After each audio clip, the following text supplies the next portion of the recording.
حضرت فضیل بن ایاز بہت بڑے بزرگ گزرے. جوانی کا زمانہ تھا تو ایک خاتون سے آشنائی ہو گئی، محبت کا ربط قائم ہو گیا. تو ظاہرہ جوانی مستانی ہوتی ہے اور جنون کا ایک شعبہ کہا گیا ہے جوانی کو، اور پھر دل میں اس طرح کے رجحان پیدا ہو جائیں تو پھر وہ جنون کئی گنا بڑھ جاتا ہے. تو اس کے ساتھ وقت طے کیا اور اس کے ملنے کے لیے بے تابی کے ساتھ ان گھڑیوں کا، ان لمحوں کا انتظار کرنے لگے. خیر جب وہ وقت آیا تو اس کے گھر کی طرف چلے اور اس کے گھر کی دیوار پھلانگنے لگے تھے کہ ساتھ والے مکان سے کسی قاری قرآن کی تلاوت کی آواز کانوں میں پڑی. اور وہ پڑھ کیا رہا تھا، الم یان للذین آمنوا ان تخشع قلوبهم لذکر اللہ وما نزل من الحق. کیا اہل ایمان پہ وہ وقت نہیں آیا کہ ان کے دل اللہ کے ذکر اور اللہ کی یاد، اس کی محبت میں تڑپ اٹھیں اور وہ خوف خدا میں مبتلا ہو، اور جو نازل ہوا قرآن، اس قرآن کی محبت میں اس کے دل میں خشیت پیدا ہو. بس یہ کانوں میں پڑنے کی دیر تھی کہ دوبارہ گلی میں چھلانگ لگائی اور کہا میرے اوپر وہ وقت آ گیا ہے، اور جنگلوں کو روتے ہوئے نکلے. اور حضرت فضیل بن ایاز پھر ولیوں کے امام قرار پائے. اس آیت نے ان کی زندگی بدل دی. کسی کی 30 سال، کسی کی 40 برس، کسی کی 50 سال، کسی کی 60 سال زندگی یہاں موجود لوگوں میں سے کسی کی اس سے بھی زیادہ اور کسی کی کم.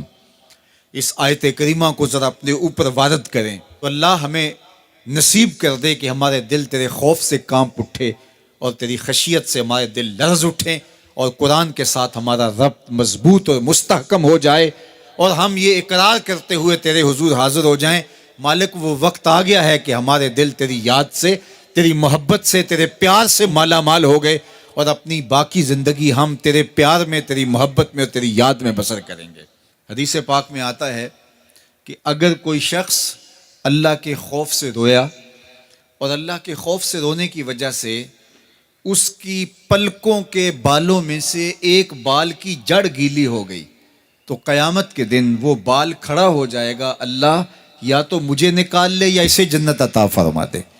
تو اللہ جل شانہ اس بال کو تو آنکھ سے نہیں نوچے گا، بلکہ اس شخص کو اللہ جنت عطا فرما دے گا. اللہ اکبر. گناہگار کی آنکھ کا پانی اللہ کے غصے کی آگ کو ٹھنڈا کر دیتا ہے. اس لیے ہمیں رونے کا کہا گیا، فَلْيَضْحَكُوا قَلِيلًا وَلْيَبْكُوا كَثِيرًا.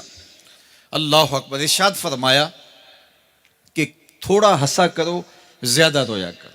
صحابہ کو ہنستے ہوئے دیکھا تو آقا کریم علیہ السلام نے فرمایا کہ تمہارے تک اللہ کی امان نہیں پہنچی اور تم ہنس رہے ہو. عرض کی حضور اس کا کفارہ؟ تو فرمایا اس کا کفارہ یہ ہے کہ جتنا ہنسے ہو اتنا ہی تمہیں رونا پڑے گا. میں اور آپ ذرا اپنی زندگی پر غور و تدبر کریں. ہماری زندگی میں ہنسنا زیادہ ہے یا رونا زیادہ ہے؟ سویر سے لے کر شام تک کہے زیادہ ہیں، ٹھٹھے زیادہ ہیں، مذاق زیادہ ہیں، لطیفے زیادہ ہیں، یا عبرتیں زیادہ ہیں؟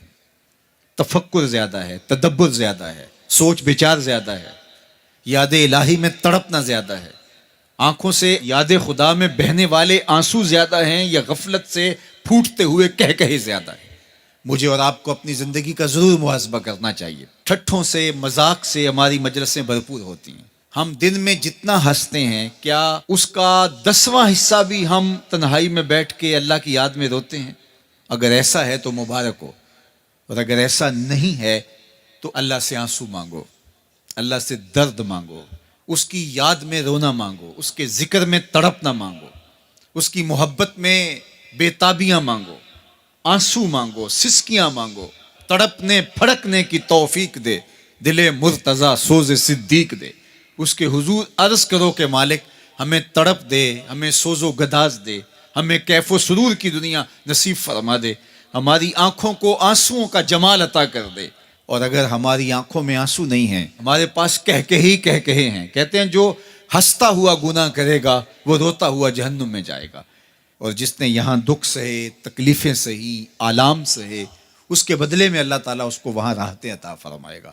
فرمایا کہ مومن کے پاؤں میں کانٹا بھی چبھے تو اللہ جل شانہ اس کا صلہ بھی اس کو قیامت کے دن عطا فرمائے گا. تو یہ جو تفکرات ہیں، یہ جو دکھ آتے ہیں، یہ جو تکلیفیں آتی ہیں، مصائب آتے ہیں، مشکلات آتی ہیں، اذیتیں ہمیں پہنچتی ہیں، تو اس پر صبر کرنا چاہیے اور اللہ کا شکر ادا کرنا چاہیے کہ ہم ان مصائب سے گزر رہے ہیں، ان مشکلوں سے گزر رہے ہیں. اور اگر کسی شخص کی زندگی میں دکھ ہے ہی نہیں، سکھ ہی سکھ ہیں، تو پھر وہ سمجھے کہ وہ فتنے میں مبتلا ہے. اس لیے زندگی کے اندر یہ آنے والی تکلیفیں، زندگی میں ملنے والے دکھ، اذیتیں، یہ اللہ تعالیٰ کی طرف سے ہمارے اوپر ایک انعام ہے، اور اللہ تعالیٰ جل شانہ اس کے بدلے میں ہمیں آخرت میں صلہ عطا فرمانے والا ہے. تو فرمایا رجل ذکر اللہ خالیا ففاضت عیناہ، وہ شخص جس نے تنہائی میں بیٹھ کے اللہ کا ذکر کیا، اللہ کو یاد کیا، اور پھر کیا ہوا؟ فرمایا اس کی آنکھوں سے آنسو ٹپکنے لگے. تو میرے اور آپ کے آقا و مولا نے فرمایا قیامت کے دن جب کوئی سایہ نہیں ہوگا، یاد الہی میں رونے والے کو اللہ اپنے عرش کا ٹھنڈا سایہ عطا فرما دے گا. تو یہ رونا بہت بڑی دولت ہے، یہ بہت بڑی سعادت ہے.